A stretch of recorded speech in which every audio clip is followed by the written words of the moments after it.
السلام عليكم ورحمة الله وبركاته.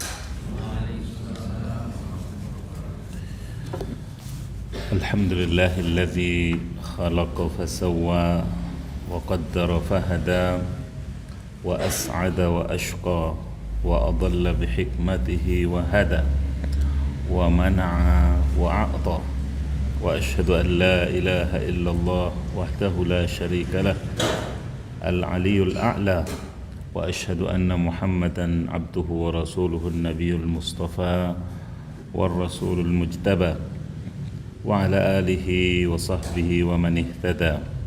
يا أيها الذين آمنوا اتقوا الله حق تقاته ولا تموتن إلا وأنتم مسلمون.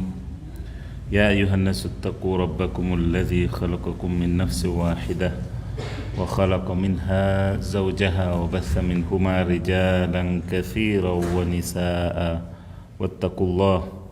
واتقوا الله الذي تساءلون به والأرحام إن الله كان عليكم رقيبا. يا أيها الذين آمنوا اتقوا الله وقولوا قولا سديدا يصلح لكم أعمالكم ويغفر لكم ذنوبكم، ومن يطع الله ورسوله فقد فاز فوزا عظيما. أما بعد، فإن أصدق الحديث كتاب الله، وخير الهدي هدي محمد صلى الله عليه وسلم، وشر الأمور محدثاتها، وكل محدثة في دين الله بدعة، وكل بدعة ضلالة. Ma'asyiral al-aba' wal ummahat wal ikhwa wal akhawat, kembali kita panjatkan puja-puji syukur atas berbagai limpahan nikmat karunia-Nya. Salawat dan salam kita haturkan kepada Nabi tercinta termulia Muhammad sallallahu alaihi wasallam, begitu pula kepada keluarga beliau, para sahabat setia beliau, dan seluruh pengikutnya. Jamaah yang dirahmati oleh Allah, kita lanjutkan kajian kita tentang Al-Asma Al-Husna, di mana pada kesempatan yang lalu kita telah berbicara panjang lebar tentang asma Allah yang tiga, Al-Qadir dan Al-Qadir serta Al-Muqtadir. Al-Qadir sebagai zat yang maha kuasa menentukan, Al-Qadir yang zat yang maha sempurna kekuasaannya, kemudian Al-Muqtadir zat yang maha cekatan dalam urusan hambanya. Sebelum poin terakhir atau manfaat dari mengimani ketiga asma ini, maka kita lihat apa yang ditulis di sini pada halaman 116 tentang asma Allah Al-Muqtadir sebagai adalah zat yang menampakkan kekuasaannya dalam menciptakan dan membuat sesuatu. Tidak ada satupun yang dapat menghalanginya. Maha tangkas sigap dengan kekuatan yang sempurna atas makhluknya. Semua kehendaknya pasti terlaksana sesuai dengan takdir, ilmu dan hikmahnya.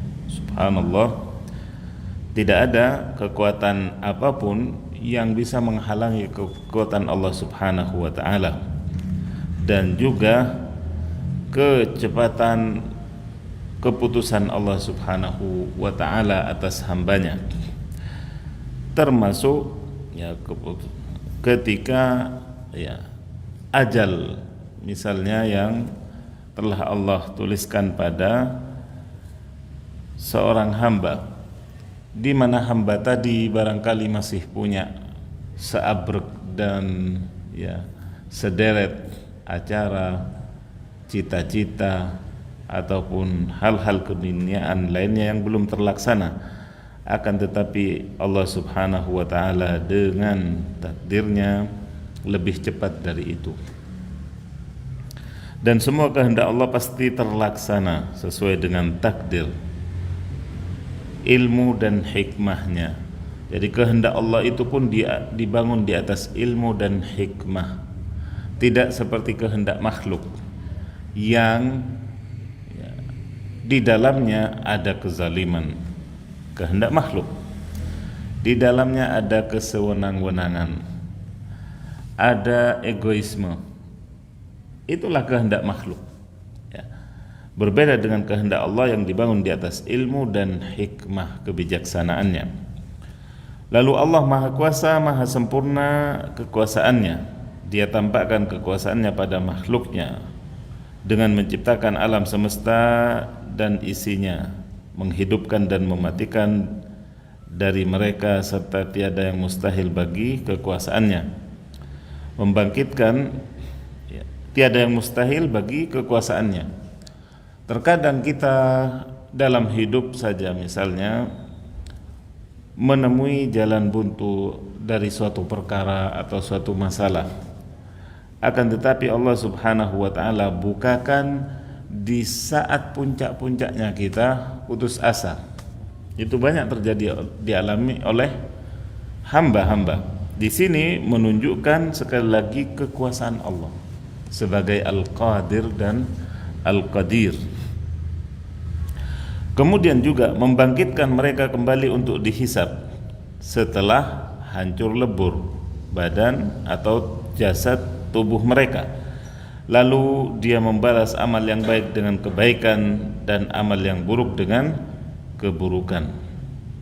Dengan kekuasaannya pula Allah memberi petunjuk kepada hamba yang dikehendaki dan menyesatkan hamba pula yang dikehendaki. Dia menjadikan yang mukmin itu mukmin, yang kafir itu kafir. Dan ini sekali lagi dengan kekuasaan Allah Subhanahu wa ta'ala.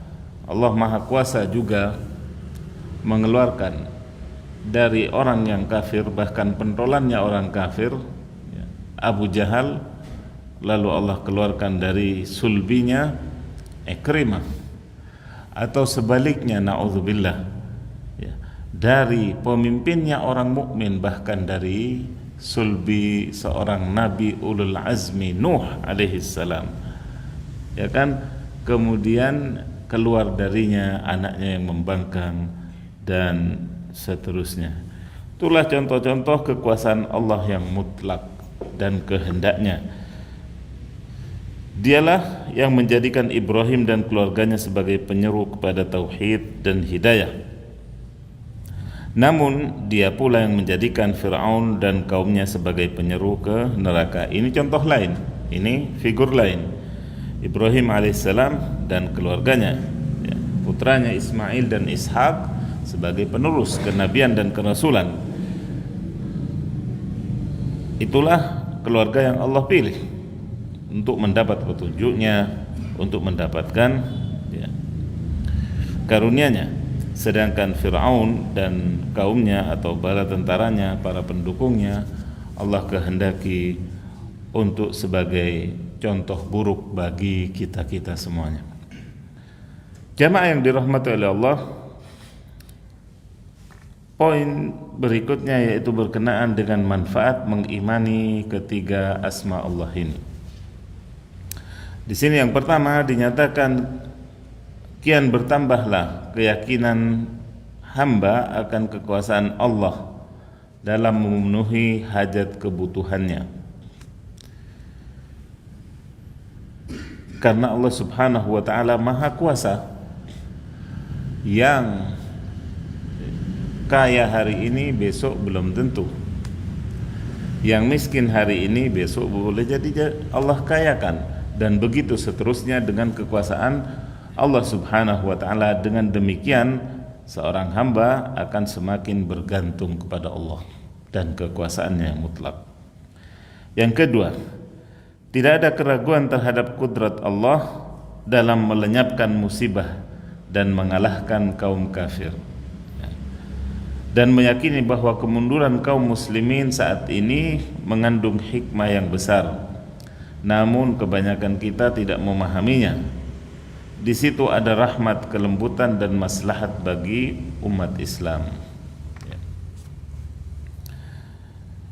Ini berkenaan dengan keadaan kita saat ini, di mana Allah Subhanahu wa ta'ala menciptakan hambanya itu mukmin dan kafir untuk saling mengujinya. Yang mukmin diuji oleh yang kafir juga diuji dengan yang mukmin. Dan Allah Subhanahu wa ta'ala Maha Kuasa untuk menjadikan seluruh umat manusia ini taat, mukmin semuanya, ya. Namun itu Allah kehendaki di surganya, bukan di dunia ini. Namun Allah kehendaki yang demikian itu di surganya setelah ya hamba tadi mengalami berbagai ujian dalam kehidupan dunia, kemudian juga mendapat pahala dari upaya dan pengorbanannya dalam beribadah dan bertakwa kepada Allah Subhanahu wa ta'ala. Yang ketiga, memperbanyak membaca zikir hauqalah, la haula wala quwwata illa billah, seraya mengakui kelemahan diri dan kekuasaan Allah yang mutlak. Karena sekuat-kuat hamba, baik itu fisiknya, baik itu ekonominya, baik itu kedudukannya, semuanya tidak ada artinya di hadapan kekuatan Allah Subhanahu wa ta'ala, ya. Maka tidak ada daya dan upaya kecuali dengan pertolongan Allah Subhanahu wa ta'ala. Kemudian yang keempat, menjauhi kezaliman dengan berbagai prakteknya, khususnya sesama hamba, karena Allah Maha Kuasa merenggut dan membinasakan pelaku kezaliman. Sebagaimana dinyatakan oleh Nabi SAW bahwasanya az-zulmu zulumat yaumil qiyamah, yang namanya kezaliman itu adalah kegelapan yang berlapis pada hari kiamat. Kezaliman terhadap sesama, kezaliman terhadap binatang, kezaliman terhadap makhluk apapun dari makhluk-makhluk Allah Subhanahu wa ta'ala, semuanya akan ada hisabnya, semua akan ada pertanggungjawabannya di hadapan Allah kelak. Maka dari itu, dengan mengimani asma Allah Al-Qadir dan Al-Qadir serta Al-Muqtadir, maka semakin kuatlah keinginan kita untuk menjauhi kezaliman. Bagaimana pada kesempatan yang lalu Rasulullah juga disebutkan, Rasulullah SAW menegur salah satu sahabat yang menyiksa atau memukul budaknya, di mana Rasulullah nyatakan bahwasanya Allah aqdaru minka, ya, sesungguhnya Allah lebih kuasa atas dirimu daripada engkau atas budakmu itu. Kemudian sahabat tadi tentunya menyadari kesalahannya dan ya bertobat kepada Allah Subhanahu wa ta'ala dengan taubat nasuh, diantaranya dengan memerdekakan budak tersebut.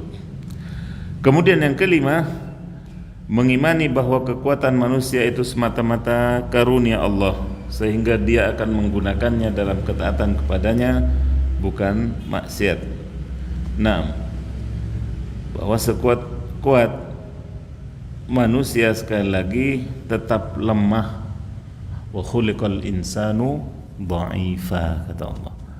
Dan manusia itu diciptakan dalam keadaan lemah. Bahan bakunya saja dari tanah, ya. Bahan bakunya saja dari tanah. Maka wajar saja, ya, jika manusia sakit, jika manusia kemudian juga payah atau capek, ya, lesu dan sebagainya. Dan kita yang diberi kesehatan, diberi kekuatan oleh Allah Subhanahu wa ta'ala, hendaklah pandai-pandai menggunakan nikmat ini dalam ketaatan kepadanya, bukan pelanggaran terhadap aturan dan maksiat kepadanya. Dan jangan pula kita sampai lupa diri dengan kekuatan yang Allah berikan tadi, karena kekuatan juga ada batasnya.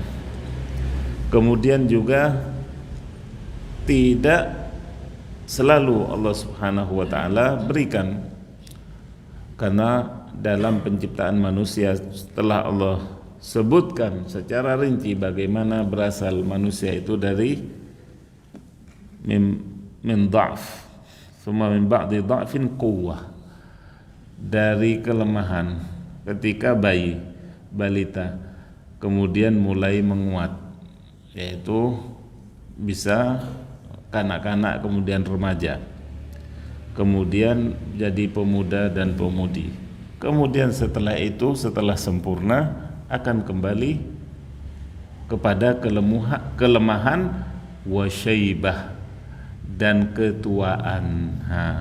Ini jadi semuanya ada masanya. Sudah kembali ke lemah, ditambah lagi dan ketuaan, ya plus naudzubillah min dzalik, lupa-lupanya kalau tidak pikun, kemudian juga penyakitnya kalau Allah berikan penyakit, dan seterusnya. Maka dari itu sekali lagi jangan sampai kita terpedaya oleh kekuatan yang kita miliki. Nah, kemudian yang keenam di sini, tak sombong dengan kekuatan dan kekuasaan yang dimiliki manusia atau negara, karena itu fana. Ya. Ada kalanya manusia merasa kalau dirinya lemah, tapi punya sandaran yang kuat misalnya, ya, punya backing, merasa kuat. Namun ketahuilah semua itu juga adalah lemah di hadapan Allah Subhanahu wa taala dan fana. Kemudian bisa ditambahkan di sini manfaat, ya, beriman kepada asma ini,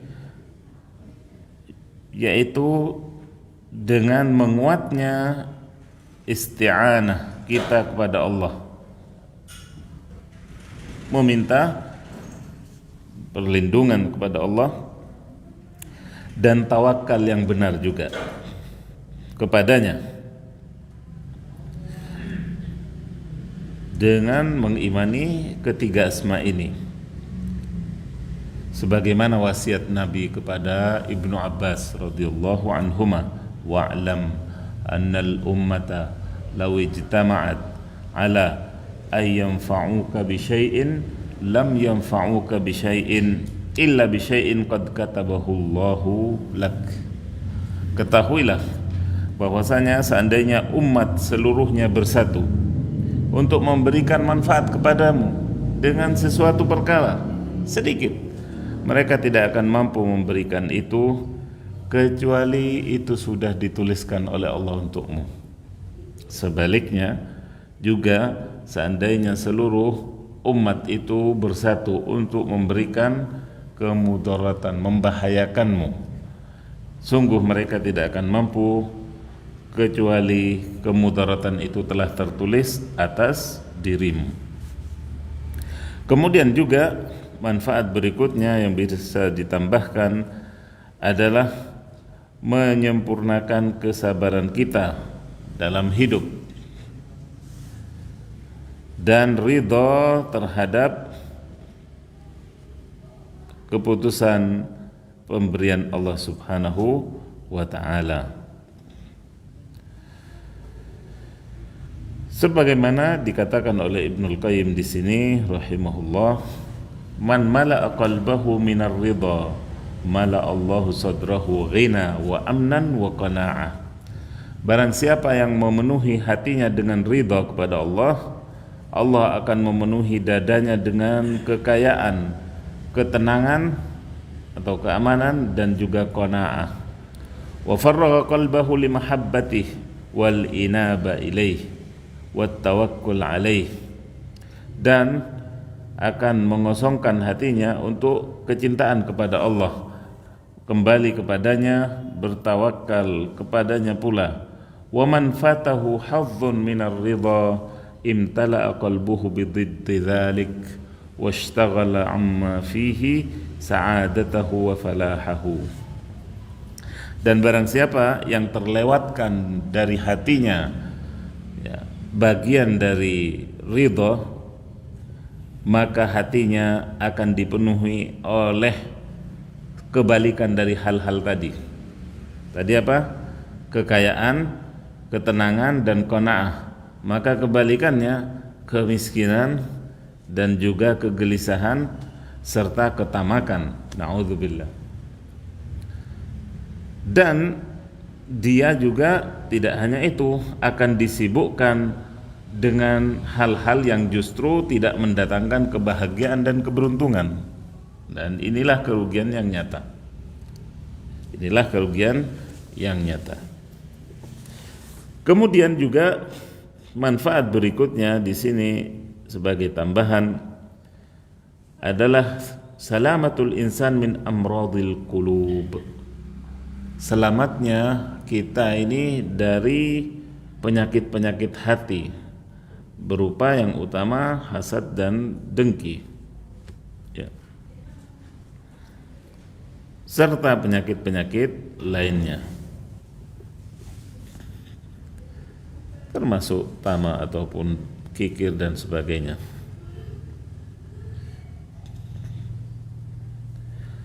Kemudian juga tak kalah pentingnya adalah menguatnya tekad seorang hamba dan keinginannya untuk memperoleh kebaikan dan menjauhi atau lari dari keburukan. Ya. Ini manfaat mengimani ketiga asma tadi. Dan mungkin yang terakhir adalah husnul raja'illah wa dawamus su'al wal iktsar min du'aihi li'anna al-umura kullaha biyadih. Akan mengilhami seorang hamba untuk banyak berdoa meminta kepada Allah, ya, karena segala perkara berada di tangan Allah Subhanahu wa ta'ala. Akan banyak mengilhami kita untuk banyak meminta kepada Allah dalam doa-doa kita, karena segala perkara berada di tangannya. Jamaah yang saya hormati dan dirahmati Allah, kemudian kita beralih kepada asma berikutnya. Pembagian asma berikutnya yaitu asma al-husna yang membuahkan kesabaran dan ridha dengan keputusan Allah Subhanahu wa ta'ala. Jadi tiga asma itu mengakhiri bagian ketiga dari asmaul husna yang menumbuhkan rasa diawasi dan takut. Yang menumbuhkan rasa diawasi dan takut kepada Allah. Sekarang kita beralih ke bagian yang keempat atau D, yaitu tentang asma-asma Allah yang membuahkan kesabaran dan ridha dengan keputusan Allah Subhanahu wa ta'ala.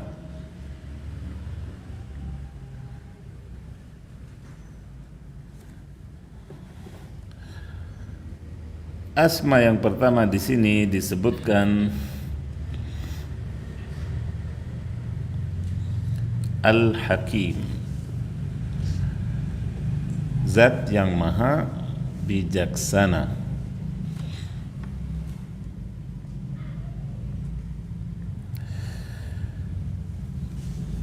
Asma ini tidak sedikit disebutkan dalam Al-Quran sebanyak 91 kali. Luar biasa. Dan biasanya juga bergandengan dengan beberapa asma yang lain. Al-Azim, Al-Aziz, Al-Hakim, Al-Alim, misalnya Al-Khabir. Di surah Al-Jumu'ah ini misalnya Allah sebutkan asmanya Al-Hakim didahului oleh asmanya yang lain Al-Aziz, wa huwal Azizul Hakim. Al-Hakim secara bahasa berarti apa? Ilmu dan hikmah. Ilmu dan hikmah.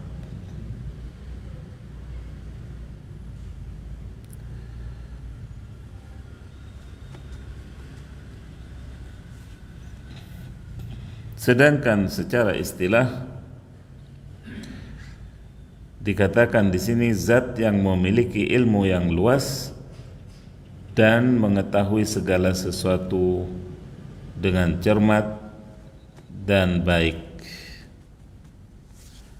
Atau juga diartikan zat yang meletakkan segala perkara tepat pada tempatnya.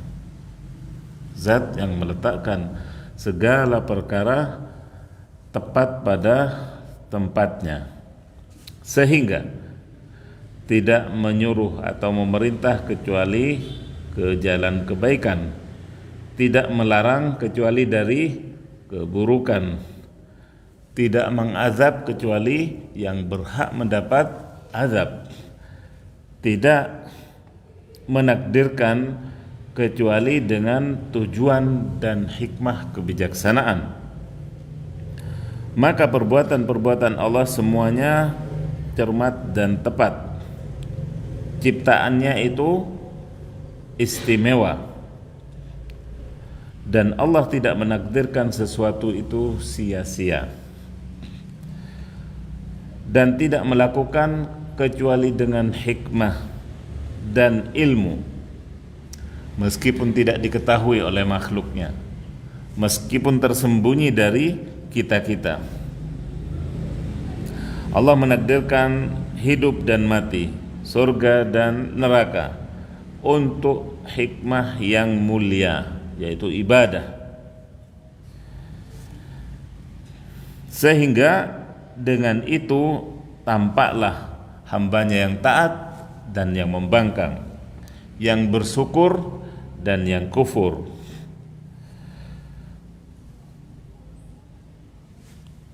Dan barang siapa di antara hambanya menuduh Allah menciptakan tanpa hikmah dan menakdirkan tanpa tujuan, menyuruh tanpa maslahat, faqad dhalla wa ma hada, maka dia telah sesat dan tidak mendapat petunjuk, wa akhta'a wa asa, dan dia telah keliru dan berbuat buruk.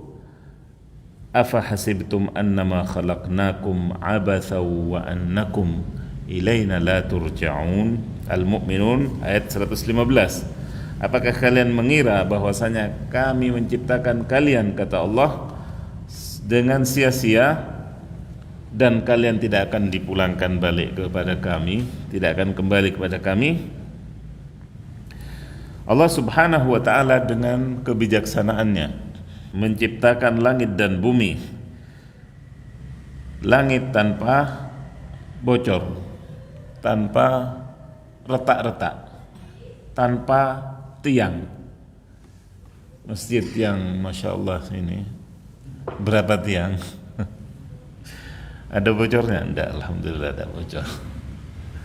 Kalau rumah kita juga, ya, yang mungkin seperberapanya ya, sudah juga bocor-bocor. Akan tetapi Allah yang kita lihat langitnya membentang tanpa batas, tidak ada tambalannya. Ban mobil atau ban ini kita sudah berapa bocor. Subhanallah ya. Itulah ya kebijaksanaan Allah dalam ciptaannya dan itqannya, yaitu kesempurnaan ciptaannya. Allah juga menciptakan dengan keteraturan, memberi dan melarang dengan hikmah. Karena kehidupan tidak akan berjalan tanpa itu semua. Ahsa kulla syai'in khalqahu thumma hada. Inna kulla syai'in khalaqnahu biqadar, kata Allah dalam ayat yang lain. Semuanya dengan kebijaksanaannya dalam ciptaannya.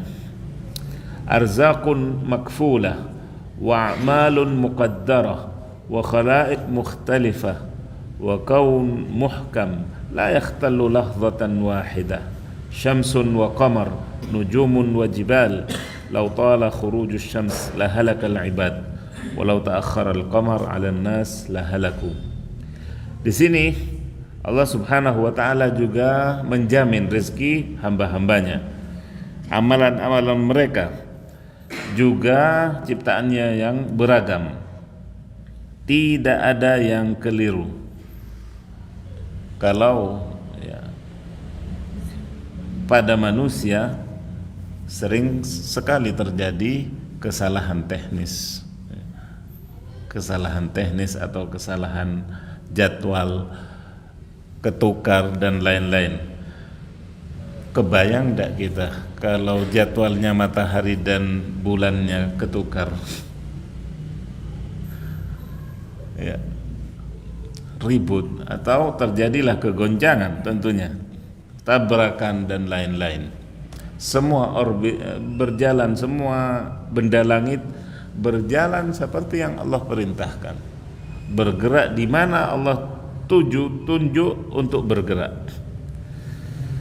Andai matahari ogah tidak mau terbenam, maunya terus, apa yang akan terjadi? Akan lahalak. Di sini dikatakan akan binasa al-ibad, para hamba. Begitu pula matahari mogok tidak mau terbit misalnya, apa yang akan terjadi? Kehancuran, tabrakan antar benda langit dan sebagainya. Makanya Allah Subhanahu wa taala menyatakan pada surah Ar-Rum ayat 27 misalnya, wa huwa alladhi yabda'ul khalqa thumma yu'iduhu wa huwa ahwanu 'alaihi wa lahul mathalul a'la fis samawati wal ard wa huwal azizul hakim. Allah lah yang memulai ciptaan semua makhluk, kemudian mengulanginya, dan pengulangan itu lebih mudah. Dan baginya perumpamaan yang tertinggi atau paling luhur dalam penciptaan langit dan bumi, sedang Dia zat yang maha perkasa lagi maha bijaksana. Allah yang memulai penciptaan kemudian mengulanginya. Manusia tidak ada contoh sebelumnya, Allah ciptakan. Makanya kemudian ketika Allah binasakan, Allah matikan, membangkitkannya lebih mudah. Manusia saja yang terbatas kepintarannya, ketika mengarang sesuatu tentunya butuh proses panjang. Untuk bikin mobil atau sepeda motor butuh proses panjang sampai wujudnya seperti sekarang. Setelah jadi tinggal copy paste. Itu manusia. Allah Subhanahu wa taala tentunya lebih, dan bagi Allah perumpamaan yang luhur, dan tidak boleh mengumpamakan Allah Subhanahu wa taala dengan makhluknya. Akan tetapi ini adalah pendekatan bagaimana kita yang terbatas, serba terbatas, begitu ketika sudah mampu membuat sesuatu mudah mengulanginya. Maka Allah Subhanahu wa taala tentunya ahwan alaih.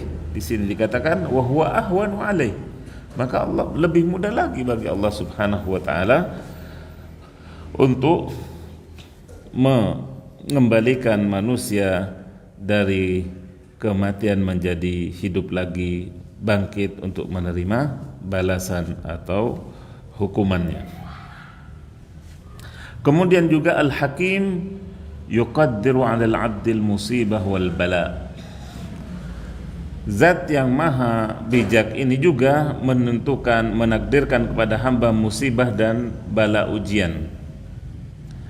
Kemudian juga menghalanginya dari kesenangan hidup. Jangan sampai kita menyangka hal itu sebagai kesia-siaan. Bal lihikamin uzma. Justru hal itu untuk kebijaksanaan yang agung. Ada di balik itu semua pahala. Ada di balik itu semua adalah hikmah dan ibrah bagi yang diberlakukan itu oleh Allah ataupun bagi yang lainnya.